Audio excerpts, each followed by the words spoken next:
Ready? You ready, Sila? Yep.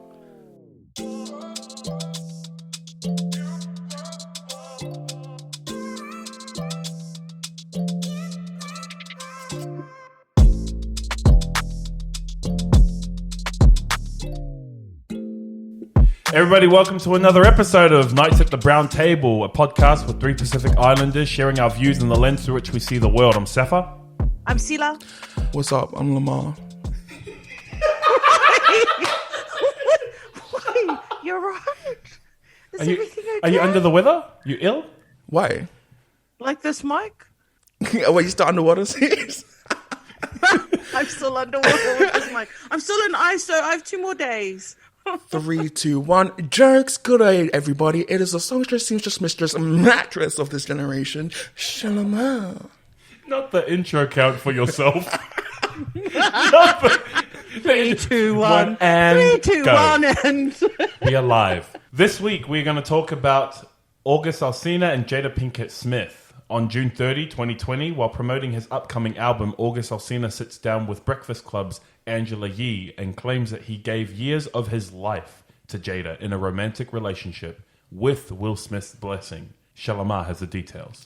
Thank you, Sefa. July 10, 2020, the now infamous Red Table Talk occurs. Joined by her husband, Jada confirmed that she and Alsina had a relationship about 4.5 years ago during a rocky separation.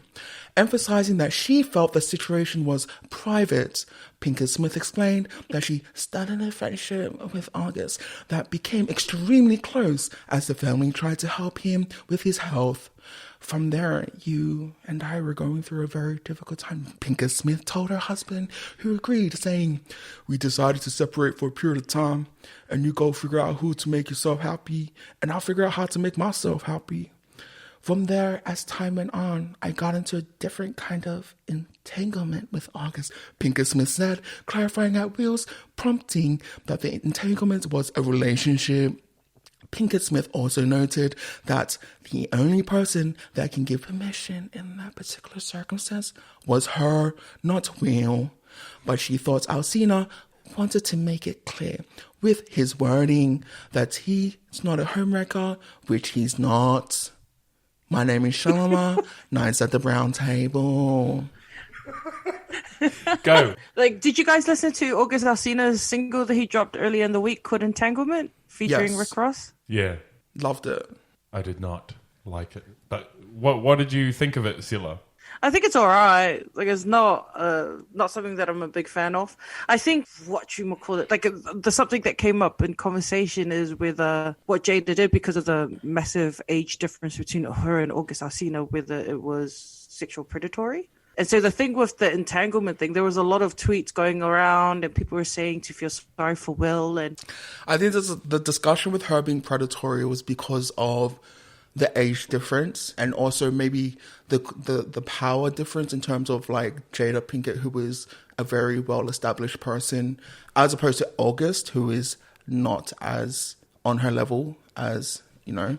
But I think the reason why I found it predatory is because, again, with the power play, but also there was a sense of like her gaslighting the situation so if you read the entanglement lyrics, it seems as though there was a misinterpretation of what their relationship was, where August thought it was a relationship, but Sis was out here and said, "Oh, I was like just an entanglement." So she really downplayed the relationship in my personal view. how I see it was that there were 2 consenting adults. It seems like if it was 4 years ago that it started, then he was about 23. And even though she's in her 40s, and that I do, when we look at the age difference, it is frowned upon, but he was still an adult. She was married. Yeah, so that's what I mean by, of course, I do see it as wrong, but I don't see her as a sexual predator because he wasn't a child. He's an adult. So for me, I'm just like, they're 2 consenting adults.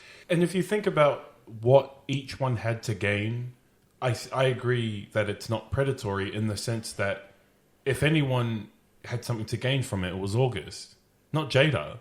She's at the top of the Hollywood pyramid. She's married to Will Smith. I don't see it being predatory only because from his point of view, he's getting a leg up. she's probably got connections that he doesn't, because I've never heard of him until now. Oh, I have heard of him. I loved his song Benediction that he released a few years ago. I was like, nah, I've never heard of this guy. Yeah, I haven't heard of him either. That's why, to me, I was like, no, if anyone's benefiting from this, it's going to be August. So is he like, okay, because like, honestly, I do not even know what type of relationship they have, like how he was even introduced into the family. Like, I'm just a fake Allah, like listening in on the conversation. I don't even. We all are. Like, because I have two separate questions. Yeah. So one is the definition of what their relationship is. We've seen Will Smith and Jada turn their relationship from like romantic to now it's called a life partnership. So that was the one question I had. The second one was how this August dude was even introduced into the family. Is that via Jaden Smith? I'm not entirely sure. And the third question I have is, I mean, entanglement and that. So the first one with Will and Jada, there's been speculation before. Not that I followed what the rumors were in Hollywood, that people would report about them having an open marriage as a consequence of this Red Table Talk. They did mention it, that it's been a rumor going around for a while that they were in an open marriage. I mean, they don't describe it as that. And so for now, when it comes to their discussion as to what does entanglement mean, what kind of marriage do they have, it just sounds like semantics. Like, there's the definition of it is like, she had an affair, but she relabels it as entanglement. And it seems that I listened to the soundbite of when she calls it an entanglement, it sounds like she's trying to, it's a PR spin. PR spin 101. She's just trying to rename it. Do you think it was because they were forced? Do you believe like Jada and Will were forced to make a comment? So I feel like that comes into play as well with the whole conversation that they had. It was felt as though it was needed to have a statement to downplay, or not downplay, but just to kind of give a bit of clarification from the August interview that he did with Angela. This is the thing. Whenever it comes to people's marriages, I'm always just like, oh, it's none of our business. Yeah, true. And so, like, however they choose to deal with their stuff and whatever.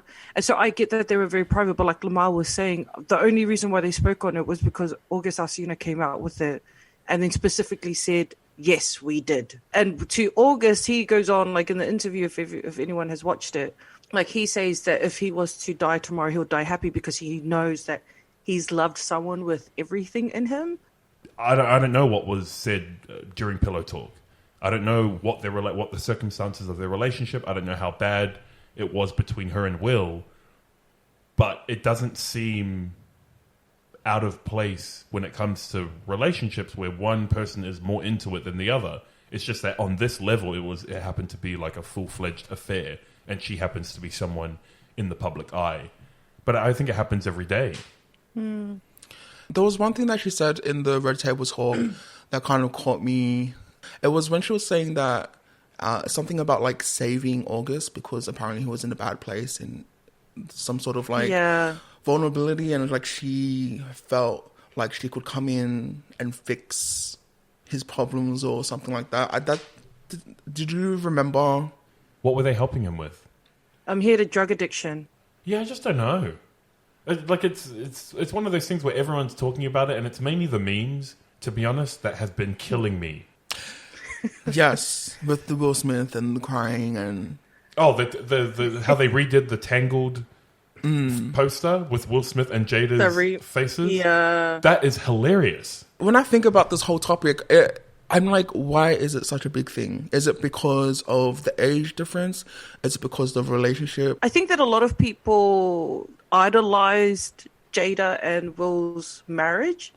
And then you'll see that in a lot of rap songs, people would reference them. Like J. Cole said he wants a love like Jada and Will. And so I think it became a big deal because of that. And then finally something, because they never really talk on their relationship before the speculation that's been said over the years. Like people said that she had an affair with Mark Antony at one point. And then there was another rumor saying that Will Smith had an affair with Margot Robbie. And so there's been so much speculation about their marriage, and then people saying they have an open marriage, and they've never actually said anything about it. And so I think with this actually being something that they've actually talked on. But there was a tweet that I saw that I thought that was really good, where someone goes, everyone everyone is shocked at Will and Jada's bad marriage for life concept. But how do you think Grandma and Grandpa have been together all these years? And that's, like, I think when we look at it, like, hence why I was saying I don't think it's anyone's business how someone's marriage is, because everyone goes through, all marriages go through really rocky and hard times. Not that I'm saying that infidelity should be something that's accepted. I disagree. But a lot of people have to work through these things, and a lot of the time they work through it behind closed doors in private. And also, I think coronavirus has everyone extremely bored, and whatever content can be produced seems to be what's trendy, even if it's not even that significant. To me, she's kind of been tabloidy for a while. And I think this falls in line with the kind of headline she makes, if I'm being honest. With him, he's the superstar. She's the appendage to me. Was this a marketing? But I don't think that... I mean, this is a good PR stunt. Yeah, it is. If you're trying to get your name out there, I'm just going to say, like... But it's so tabloidy, though. And it's so not in line with Will Smith's image, especially now that he's associated with the Disney brand, with Aladdin. Oh, yeah. I don't know. I just find the whole... I think what I find interesting is... I think it was like off what Sila was saying about how people held Jada and Will to a certain standard when it came to their marriage and what marriage goals looks like. So I like the thing that I find that a lot of people are kind of not obsessing about, but are really talking about is, I don't know, I feel like people don't understand that there is all sorts of types of relationships that exist. You know, it's never just like your standard heteronormative like monogamous relationship that exists. Do you know what I mean? Yeah, no, I get that. However, when you use it as a tool to push to put your name out there, when it turns on you, it can be a bad thing too. I mean, is that what they did though? Yeah, like when I in regards see to their that. relationship. Oh yeah, when they promote it together, when they walk the red carpet together, you don't name. People don't just name you Hollywood royalty. That is all Hollywood PR. I think I disagree. I Nothing disagree like as well. something like that doesn't just happen normal. You don't get to the top of Like, the Hollywood I- food chain by accident I because think- people like you. You fight your way up there. It's a PR thing, including this stunt as To well. use marriage as a PR thing, I disagree. Oh yeah, Like, I think with them, a lot of people, especially in the Black community, not that I'm speaking on behalf of the Black community, I think a lot of people have just idolized their relationship. I don't think that they were the ones that purposefully went out to promote the relationship so that everyone could be like marriage goals and all that stuff.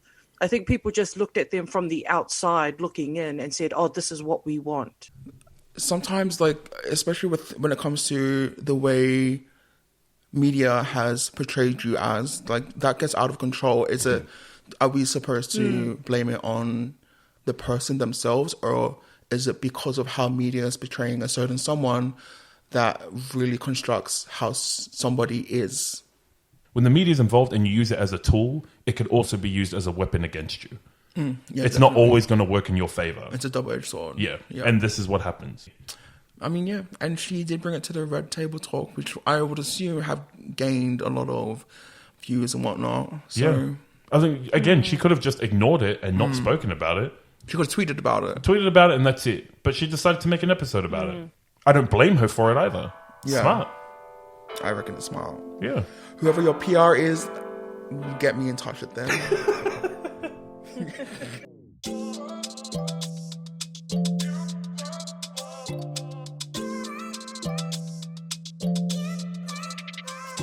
Mary K. Letourneau first met Vili when he joined her second grade class in 1992, but they didn't begin their sexual relationship until 4 years later. To me, it's not a sexual relationship because it's...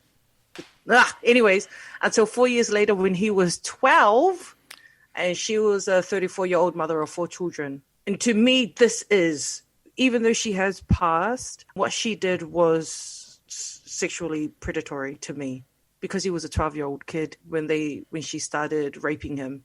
By the time he was 15, he was a single father of 2 because she was in prison at the time.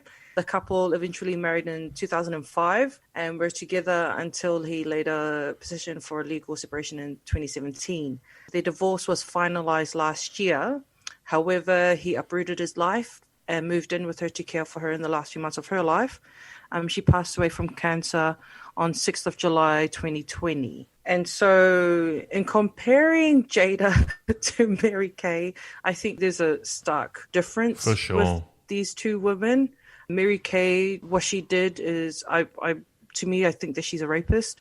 What she did was she preyed on a child and then started raping him. And so I know that a lot of people have different opinions around that. And even though she was passing condolences to her family because can see that she was loved by some people, what she did was totally wrong. Yeah, that just sounds messy. As you were saying it, Lamah was just shaking his head the whole time. Yeah, What the freak, man? Wait, so she became the teacher Second when he grade. was so she, like year 2. so he was 8 years old. Yeah. Like he was 8 years Yeah. old when she first met him. It's so messy. I don't know if you guys watched I think it was Channel 7 did an interview with them as a couple. I don't know if it was 2 years ago or last year. Even now, you could just tell because he's like in his 30s now, right now, he's trying to process now what actually happened. And she still tries to justify, she did, sorry, because she's passed. She was trying to justify saying that he was the one that pursued her. And I just couldn't get over the fact. I was just like, you're an adult. He was a child. Like, there's no justification for that sick behavior. Yeah. Has he actually said anything though, or is this what has been insinuated in terms of like him processing and stuff? I'll be really interested to see. Oh, you can see. Watch the interview because like she does this thing where she was just like, yeah, but you. What did she say? Oh yeah, but She like, goes, yeah, but you were the like, boss. flirted with me. Tell about- them you were the boss. You flirted with me, and I'm like, I was 9. And you're the teacher. Here I am thinking, I was like, a child. Here I am thinking, I was like, oh, you get pregnant from kissing. When I was 8 years old, Bah. I was like, what the fiction, freak? I am not surprised that he would be processing it now. I mean, to be in that situation at such a young age, you grow up with a warped perception of what's normal and what isn't. Does he have kids? To her, yeah, 2 Yeah, they got 2 daughters. girls. I wonder how he would feel. So she when he was 13, she had his first child. Yeah, when he was a single dad of 2 when he was 15 By the time he was 15. because she went to jail. Because she got pregnant again after she had after she had his first child. So the kids are big. The kids are grown, yeah? Teenagers? Yeah, like they're in their 20s, I think, right now. Oh, jeez.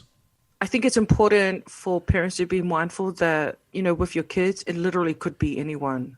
Because, like, when you look at the old videos of her, she's a beautiful woman.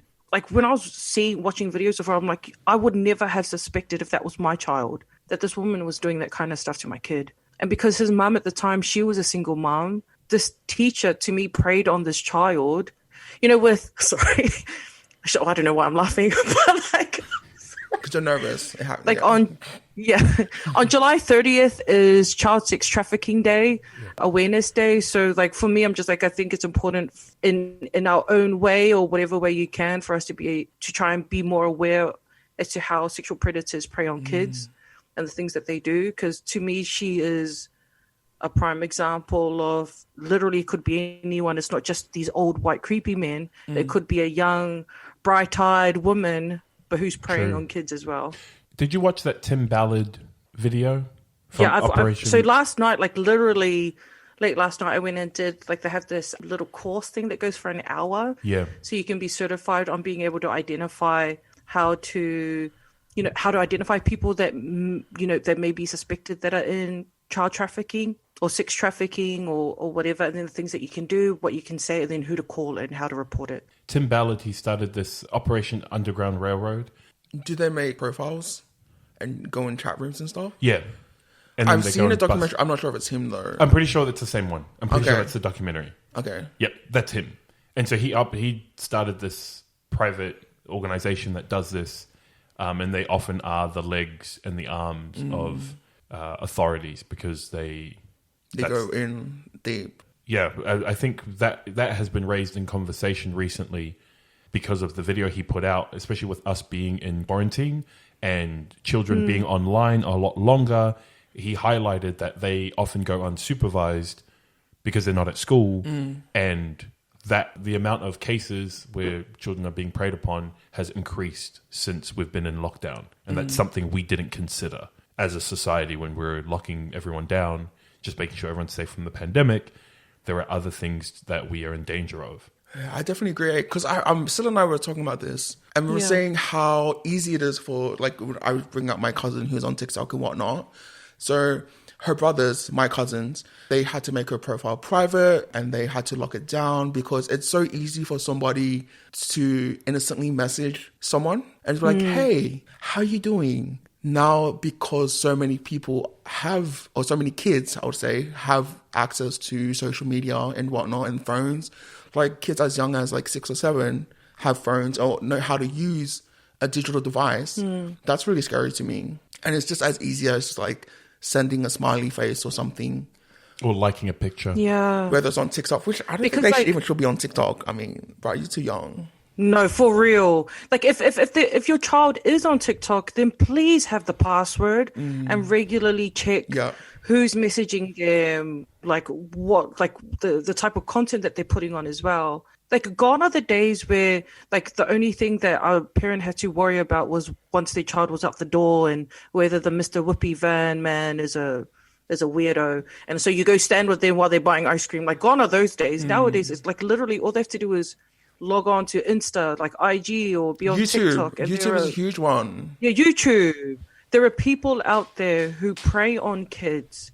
And then not only are they sexually assaulted with images and things, and then they will record them. Sometimes they try and meet up with them, and then they record these kids, and then they will reshare with child predators and whatnot. They reshare these images and these videos with each other on the dark web. Like, seeing how important it is that, like, the biggest tool that a parent can have without money is just to be an engaged, aware parent with their child, to be able to be like, hey, what's going on? Have their passwords, regularly check up on them, and just to be like aware that these are things that just don't happen in America, that they happen even here in our own backyard as well. I want to have this discussion, and even though all three of us aren't really in a position because all three of us don't have children, a question I would have is, how do I give children enough freedom so that they do learn to make decisions without just leaving them to the wolves when it comes to predators online? Good topic. Yeah, I don't even know. Granted, I don't even have to have that conversation because I don't have any children. But how would you go about even talking to cousins? Nieces and nephews. Yeah, well, with us, it's always just we mention it, and like my family, we're very direct to a degree. Sometimes I feel like maybe it's just a generational thing. Sometimes I feel like it's falling on deaf ears. I don't even know if they're comprehending what I'm saying. Because I think about it with this.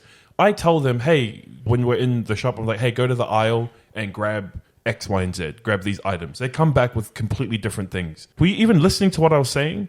And so when it comes to those sorts of conversations, I'm like, man, I don't even know if it's getting through. Little simple instructions don't get through to some of my nieces and nephews. I was like, I don't even know if something like this would even register. I'm trying to remember my own upbringing. I think one thing that my parents were really good at with me growing up was they gave me a lot of freedom and they gave me the ability to do the things that I wanted to do. But even at the same time, they also explained that there are consequences to certain things that you do. In a way, it helped me understand that, like, yes, this is bad, but then they explained this is why it's bad.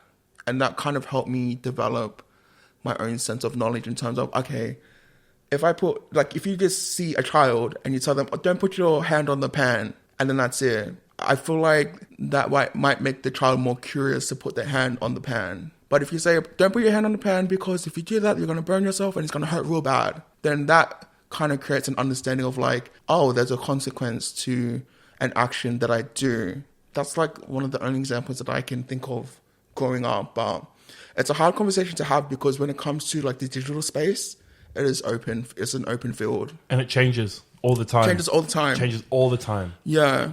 Like something innocent like TikTok and stuff like that, it looks innocent, but that's videos and stuff that's out there and can never be taken down after that. Like, I think it's important to have these conversations with kids as soon as they can talk, because a lot of the time predators prey on the most vulnerable people who can't. They, in their minds, they do the whole thing of the kids won't say it if I tell them to keep it a secret and all these things.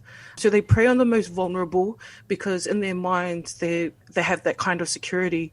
And with me, I've always been very hyper aware because when I was a child, I was sexually molested. And so I've always been very hyper aware. When I became an adult and I had my nieces in my care, I've always been very much like, oh, I will have the conversations with them and I will normalize it.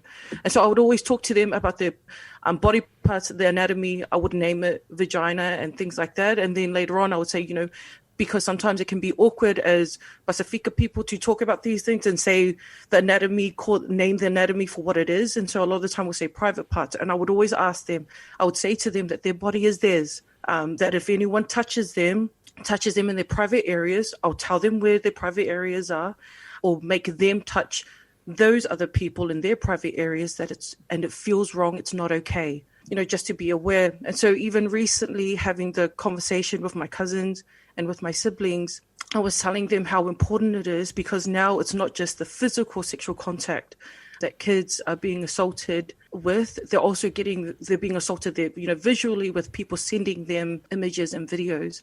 Having the conversation with my siblings, I was telling them how with the kids now you have to check the history, and they you know, their children check their history, check their messages, have their passwords. I can't stress enough how important it is to be aware of our kids. And then to have these conversations, even though it's uncomfortable, there's information online that you can be able just to type in and look so that you can be able to know how to help. Even now, if you have kids or if you yourself are still dealing with the effects of sexual abuse, you know, none of us are professionals, but we're advocates for getting professional help. As Pasefika people, you can see for mental health as well, there's a site called Levar as well with the White Balloon organization here in Australia where they go around to different schools and they do sexual abuse awareness and things like that. So sorry for getting like emotional and stuff, but I think it's important for us to have these conversations in our circles because it happens all the time. But I remember a few years ago when I was in Melbourne, I did a youth work course. I didn't complete it because I wasn't able to do the placement because at the time I was one of the primary guardians of my nieces. And when we did this youth work course, we got put into a group project. The section that we got given was to talk about sexual abuse. I remember the teacher was spitting out facts and they said 1 in every 3 women have been sexually assaulted. And in our group, there were about 5 of us women and there were like 2 guys. And I remember one of the guys started laughing. And I was like, oh, what's so funny? And he goes, 1 in 3. He goes, that means one of you, that's me. That means one of you girls have been. And so as he's laughing, you know, just trying to be lighthearted about it, we went dead quiet. And I got angry. I got upset. And I said, oh, I'm one. And then I noticed that each one of us girls said that them as well. And I remember sitting there and just crying. And he felt bad. He felt guilty. So he apologized. But I couldn't help but think that when we talk about 1 in 3, that's 1 in 3 that's reported. And I totally believe that the stat should be higher. In the Pacific community, a lot of the time we don't talk about these things. So I think it's important for us to have these conversations with our kids to prevent. And then at the same time, those of our kids, of the babies who have been assaulted, they get help. You know, there's counseling. If you don't know what to do, just research online. If you go to church, talk with church leadership, talk with the people in the community. And please always believe the kids when they talk about these things. When they do talk about it, a lot of the time it takes a lot of courage for them to do that. I'm so sorry if I've talked too much.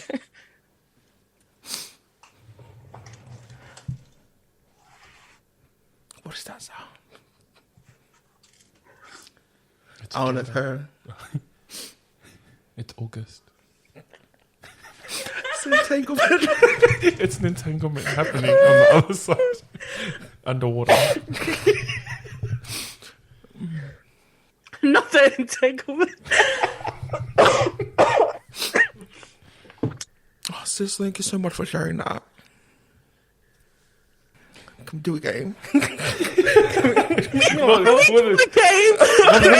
a game to lighten the mood. Because I'm like, can we please? No, can I we think please the like do something lighthearted? No, can we sing a song?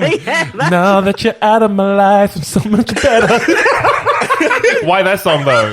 Why that song?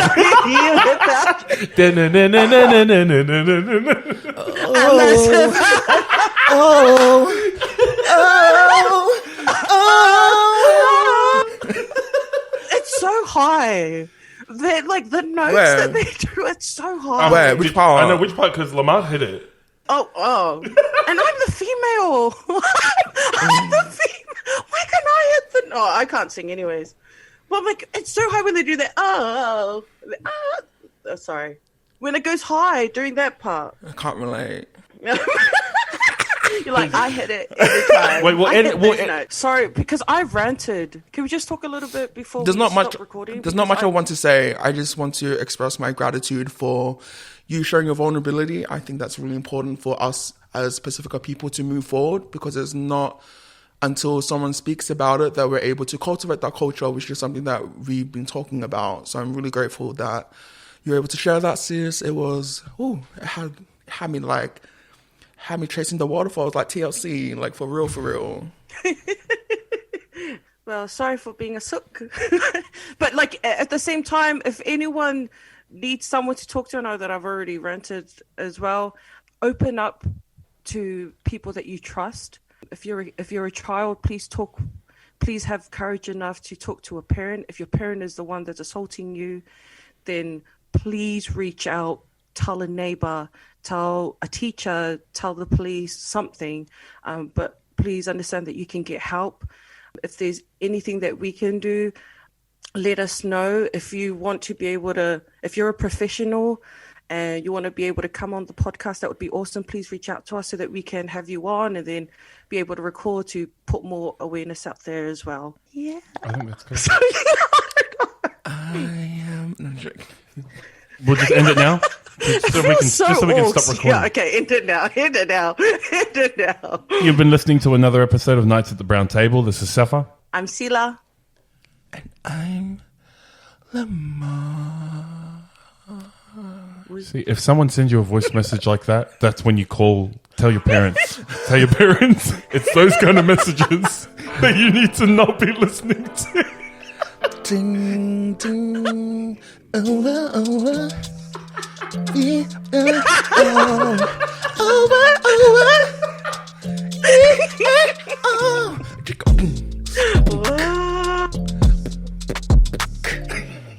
Yeah, okay, bye.